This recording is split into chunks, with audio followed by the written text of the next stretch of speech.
What do you post on social media?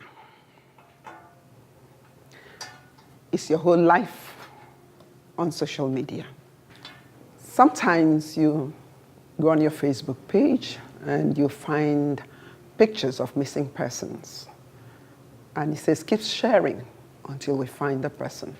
Weeks down the line, the person is found. That is the power of social media. On the flip side, there is the pain.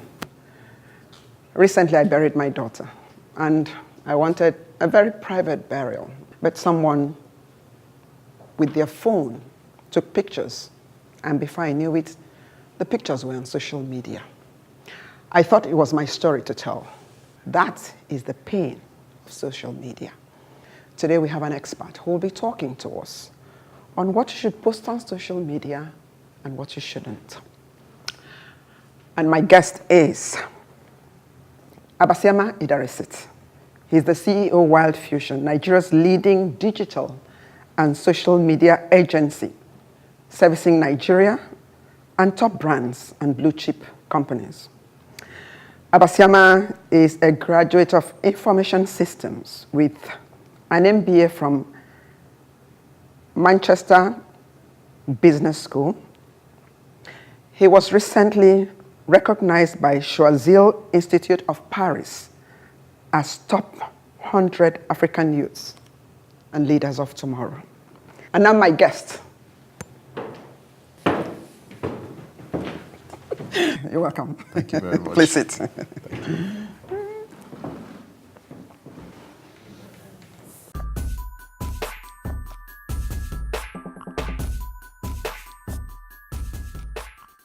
Abasiama, you're welcome. Thank you. Social media, what people post.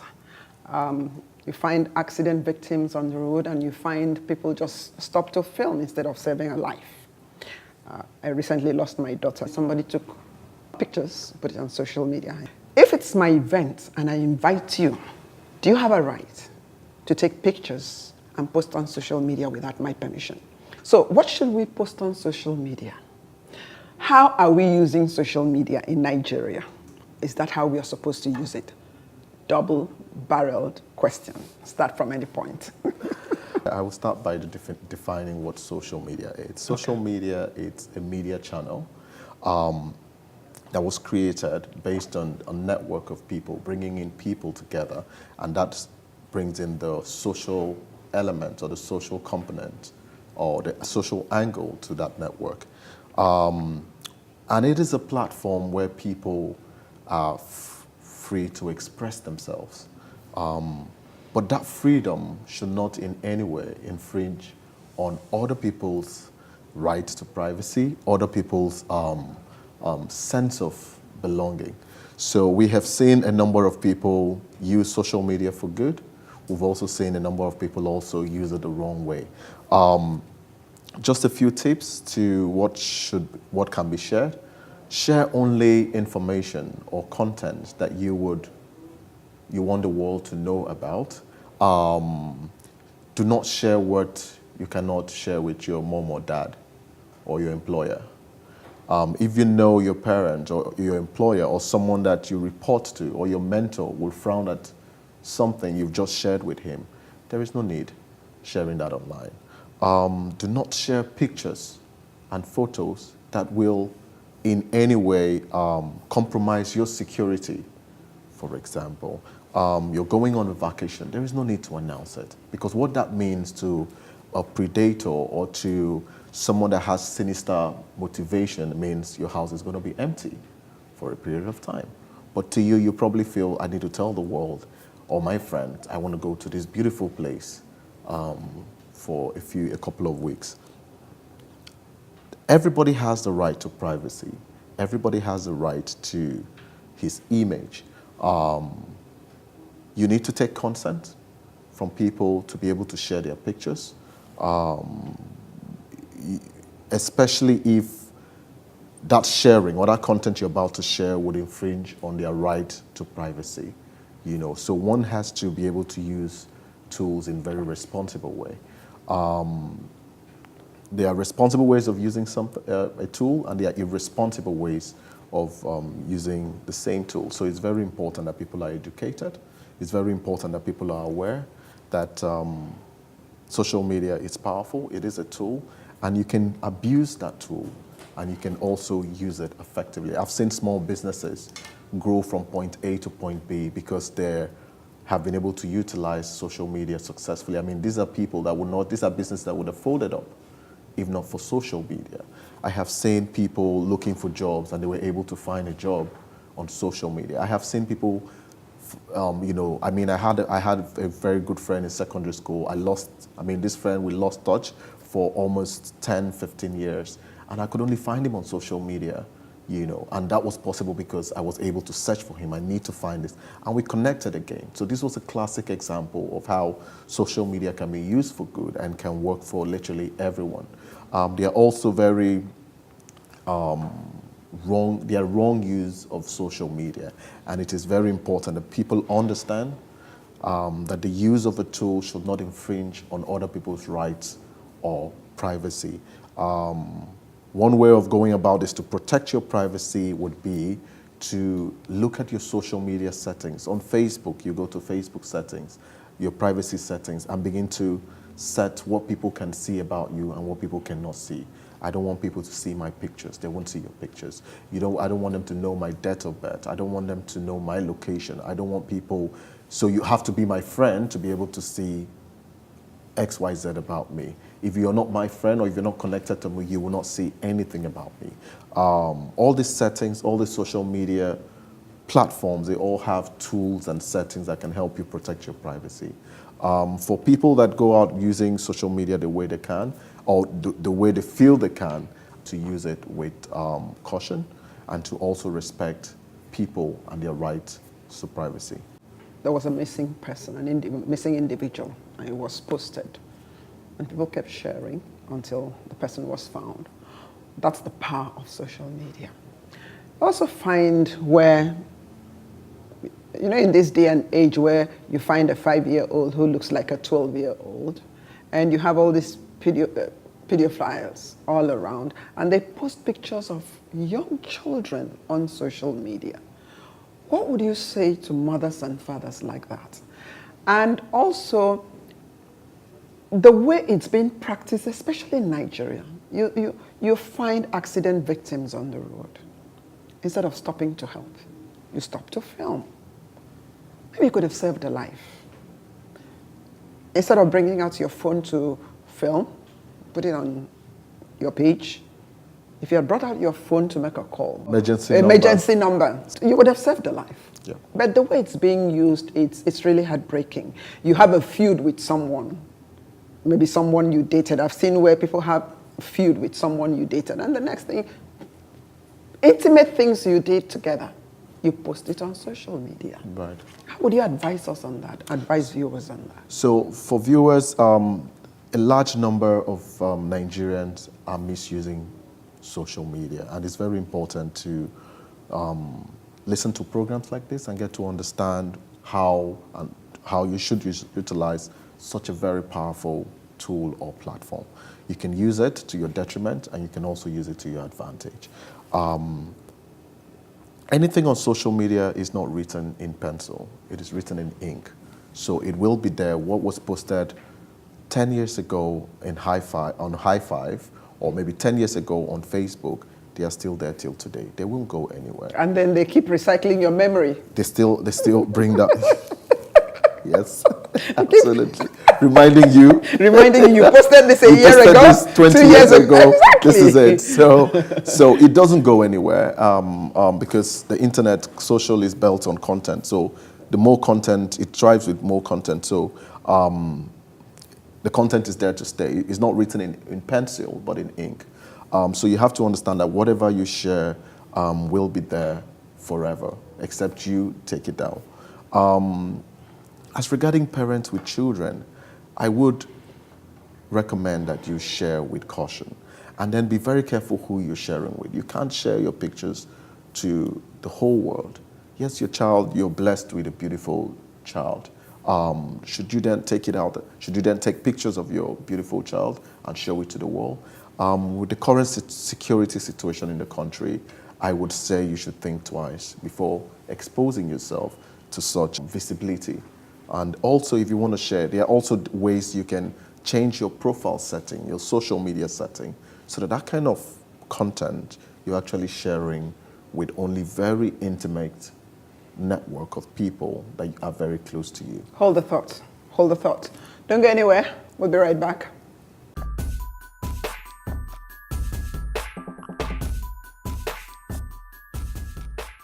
You're welcome back. If you're just joining us, we are talking about the pain or the power and the pain of social media. Since the advent of Facebook, we hear of people cloning your Facebook and using it to extort money. Is there any way we can avoid our Facebook being cloned and people using us to extort money? To extort money? Yes. Yes, there are different ways to go about it, and I will start by saying information is power. The more information someone has, the more powerful that person is. The more informed the person is, the more powerful, and the more that person can wield that power. When you starve someone of information, you make him powerless. So for someone that has ulterior motives, when your information is readily available, you empower him to be able to carry out his sinister action a lot more easily. And if you don't give him that power, information, then he or she is unable to do whatever they wanted to do. Yes, there have been a number of that. We've had some of our clients reaching out to us, oh, someone cloned my page, oh, someone has created a fake profile of me and is even soliciting for alms. And because people are very vulnerable, one way of going about this is you have to understand that there can't be a vacuum. So when there is a vacuum, people will feel it. So if you're not on social media, you've created a vacuum. So someone can go and create your profile, But if you're on social media and you establish and strengthen your profile, then any other person coming in to create something there will suddenly be a comparison. Someone would see one page with maybe the right type of content, large number of followers, and will see another page and that would look like, I don't think that is real. But when there is that vacuum, whatever they see, the only one on social media, the only profile on social media at that time will obviously be recognized as the official. When that happens, I would recommend that you report the page. All social media platforms, they have a reporting functionality. You report the page.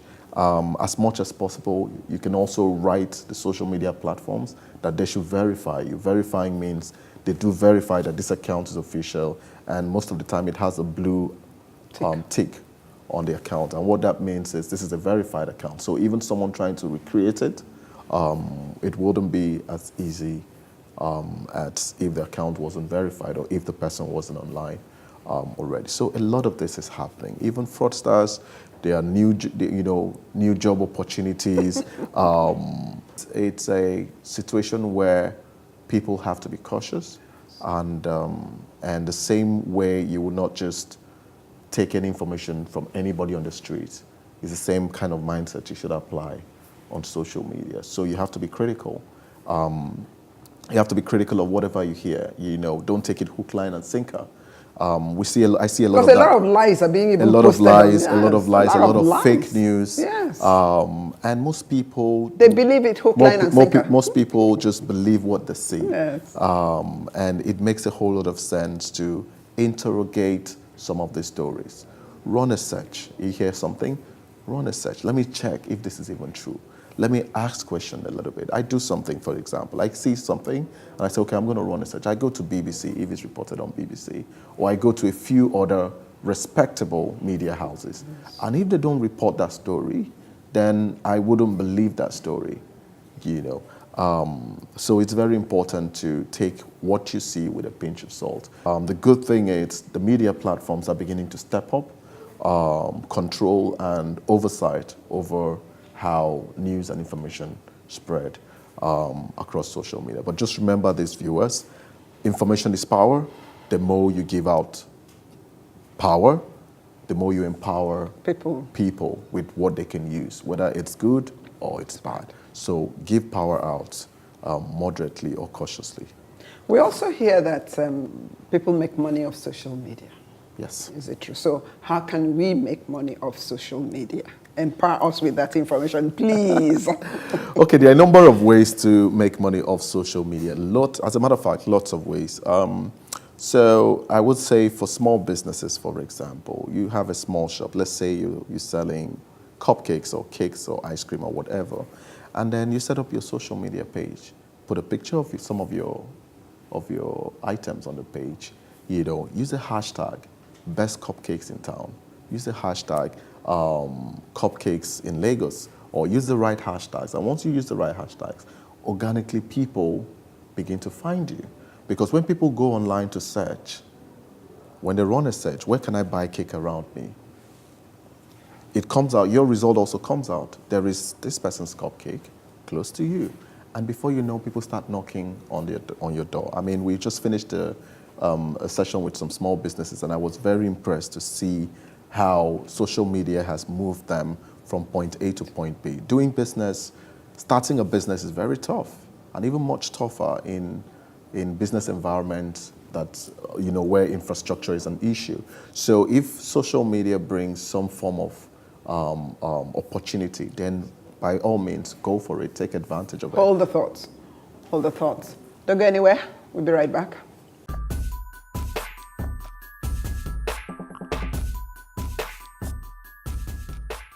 You're welcome back. If you're just joining us in this final segment, our topic today is the power and the pain of social media. So let's continue on the money-making side, because that's what we need today. Yes, so absolutely. And then that was another way of making money on social media. You can decide, what do you know how to do best? And it could be, let's say, maybe helping other people, or maybe training people, or whatever it is. Find a way of taking your craft, whether it's product or service, and giving and putting it on social media so that you can attract customers to yourself. I met someone who offers coaching, helping people to lose weight. So every day she's uploading videos on how to lose weight, and she's very passionate about it. And for the videos you upload on YouTube, every time someone watches that video, the more people that watches that video, the more advertising revenue is being made by YouTube. And that advertising revenue is being shared with whoever owns the content. Yes.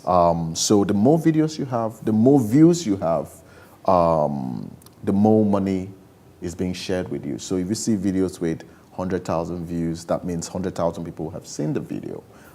There's revenue that is being shared. So the more content you create, the more opportunities are out there. And also remember, just like what I said earlier, the content or whatever you upload is written in ink, not pencil. So it's a passive income that keeps coming to you for years, because 10 years from now, people will still watch those videos, as long as it is relevant, as long as it's impacting people. So you don't need to work. 10 years from now, those videos retirement benefits.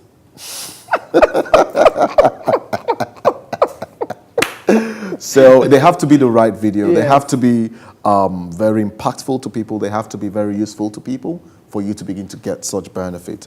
Some other people have decided, you know what, I'm going to create content and upload them on social media because I want to be entertaining people. I think I'm very funny. So they begin to put those content out there. And before you know, people started joining their pages because they want their daily scoop of comedy. I mean, we know how tough things can be. So if you can go somewhere and laugh a bit. Release tension. You release the tension. And something that started as a joke for them, where you were just uploading funny pictures or funny videos, entertaining people on Instagram or on YouTube or where have you, you start seeing loads of people organically begin to follow your page because they want a bit of that comedy on a daily basis, and because you're consistent.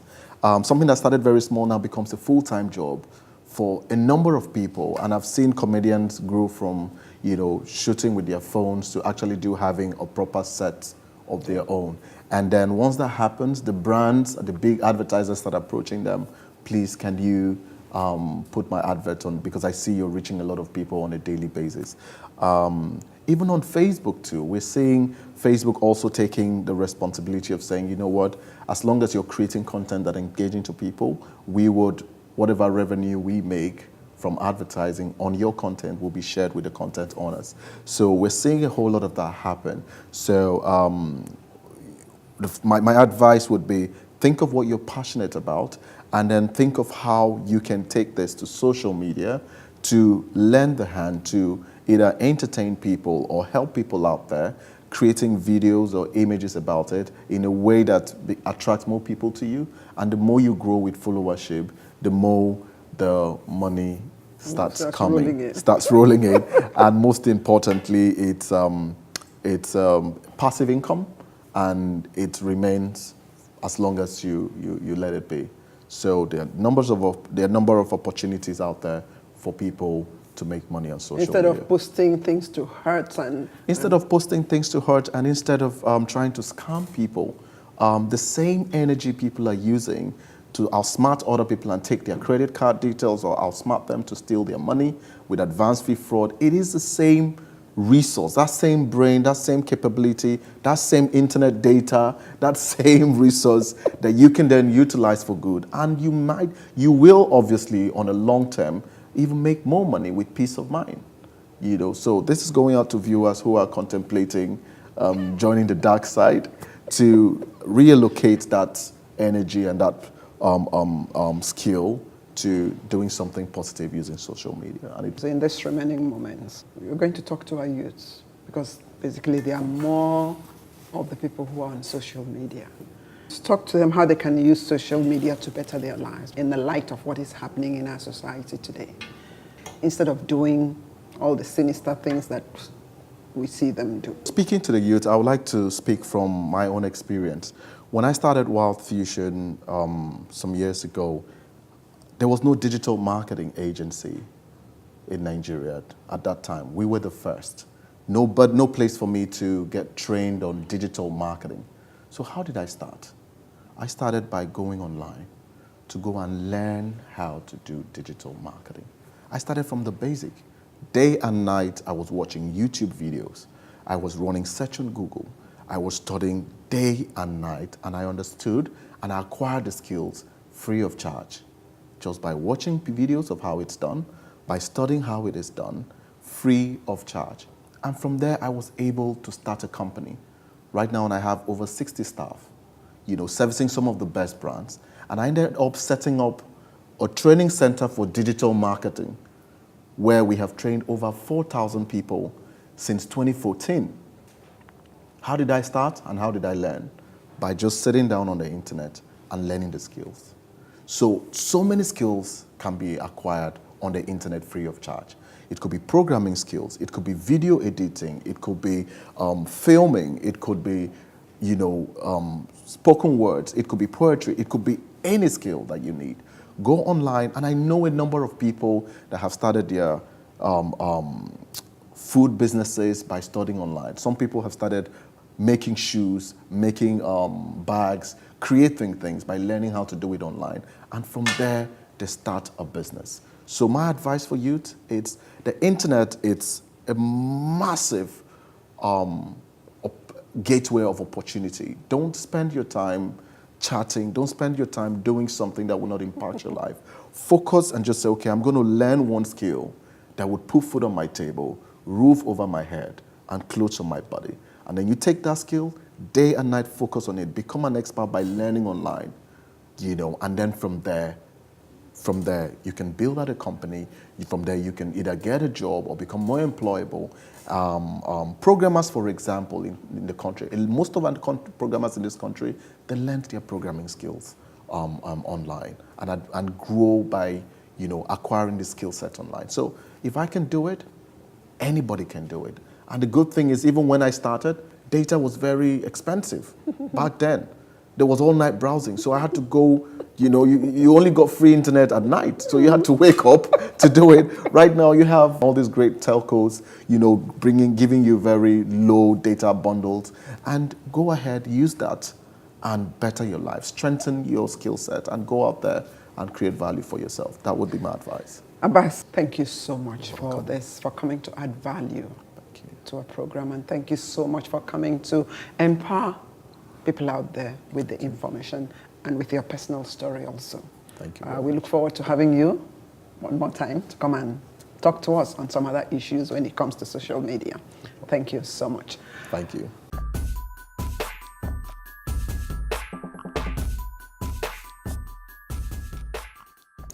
When people send me WhatsApp videos, send me articles on WhatsApp, I immediately respond by saying, don't send me anything that will not add value to my life. What are you posting? Is it adding value to your life? People are posting to you. Is it adding value to your life? What you're posting on social media, is it adding value to people's lives? Well, I'm not saying mine is the best, but I'll tell you, if it won't add value to your life, and it won't add value to the other person's life, don't post it and don't send it. You've heard Basiama's story. He's empowered you with information. Well, the information will not be power until you factor it into a given situation. Until I come your way another time, my name is Yudi. See you again next week. Goodbye and God bless.